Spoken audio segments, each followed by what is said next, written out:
آپ نے کوئی دیر نہیں کی اور گھر سے تلوار اٹھائی اور منافق کی گردن قلم کر دی۔ تو جب معاملہ نبی کی عدالت میں آیا، نبی علیہ السلام نے حضرت عمر رضی اللہ تعالی عنہ کو قصاص دینے کے لیے اشارہ کر دیا کہ آپ نے بندہ مارا ہے۔ چونکہ عالم الغیب تو نبی تھے نہیں، غیب کی خبریں تو جانتے نہیں تھے، غیب کے حالات تو معلوم نہیں تھے کہ اصل معاملہ کیا ہے، لیکن قصاص کے لیے تیار رہنے کا اشارہ دے دیا۔ دل ہی دل میں سوچتے تھے کہ معاملہ ایسا ہو تو نہیں سکتا، لیکن دین محمد کا تقاضا یہ ہے کہ جو سامنے بات آئی ہے اس کے مطابق ہو۔ پھر جو عالم الغیب میرا اللہ ہے، اللہ نے پورا واقعہ عیاں کر کے نبی پاک پر حقیقت کو کھول دیا، تب اللہ نے حضرت عمر رضی اللہ تعالی عنہ کو قصاص سے بچایا کہ حضرت عمر نے ٹھیک فیصلہ کیا تھا۔ کہنے کا مطلب یہ ہے، میرے نبی کی تعلیم تو یہ ہے کہ اپنا یار آ جائے، اپنا دوست آ جائے، دین کا تقاضا یہ ہے کہ اس کے خلاف بھی اگر کوئی فیصلہ ہو تو آواز بلند کرنی چاہیے۔ اس پر یہ جو موضوع تھوڑا سا دوسری طرف چلا گیا ہے، عرض کرنا چاہتا ہوں کہ یہ جو خفیہ ریکارڈنگ ہے، یہ کسی کی بھی کوئی بندہ کرے اور اس کی اطلاع کے بغیر کرے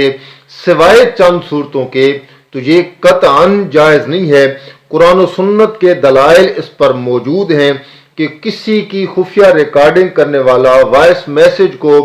بلا اجازت شیئر کرنے والا، سکرین شاٹ لے کر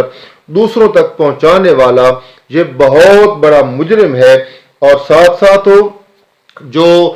لوگ اس طرح کے پروپیگنڈے کا شکار ہوتے ہیں اور اپنے آپ کو بڑا دیندار شو کرتے ہیں، قرآن نے کس طریقے سے ان کی تردید کی ہے۔ یہ سارا منظر چونکہ جدید دور ہے، لیکن 1400 سال پہلے جو نازل ہوا قرآن، اس نے اس منظر کی آج کے دور کی بھی عکاسی کی ہے۔ ہر جرم کی ہر دور میں نوعیت جو ہے الگ ہوتی ہے، لیکن جرم کا جو اصل ماخذ ہے وہی ہوتا ہے، چاہے اس دور میں ہو یا اس دور میں ہو، نوعیت مختلف ہو سکتی ہے، بہرحال جرم جرم ہوتا ہے۔ انشاءاللہ اگلی وائس میں ہم جو حصہ دوم رکھیں گے، اس میں میں آپ کے سامنے قرآن و حدیث کے جو دلائل ہیں اور جو سخت وعیدیں آئی ہیں، میں ان کے متعلق اپنی جو بیان ہے اس کو دوں گا اور دلائل کے ساتھ آپ کو سمجھاؤں گا کہ یہ قرآن اور حدیث کا مسئلہ ہے کہ اس طرح کرنا بھی جرم ہے۔ ہم نے چند آیات پر عمل کر کے عقیدہ بنا کے ہم سمجھتے ہیں کہ ہم بخشے بخشائے ہیں، تو یاد رکھیے پورا قرآن جب تک ہماری عملی زندگی میں نہیں آئے گا ہم کبھی بھی فلاح نہیں پا سکتے ہیں۔ اگلی وائس کا انتظار کیجئے، انشاءاللہ بہت جلد وہ بھی آپ کے گوش گزار کر دی جائے گی۔ اللہ سے دعا ہے اللہ عمل کی توفیق عطا فرمائے۔ وما علینا الا البلاغ۔